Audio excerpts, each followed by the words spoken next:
patunay ng mga digma at kapayapaan. Pinaglaban ng ninuno bukod sa lupang sinilangan. Pamanang higit pa, sa ginto't pilak ang kahalagahan.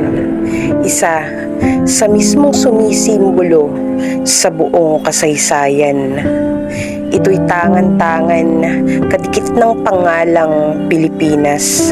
Yaring isa sa pambansay patuloy na ipapamalas. Sa buong pulo ay sinasambit at kagilagilalas. Kailanman ang wikang Filipino ay hindi kukupas.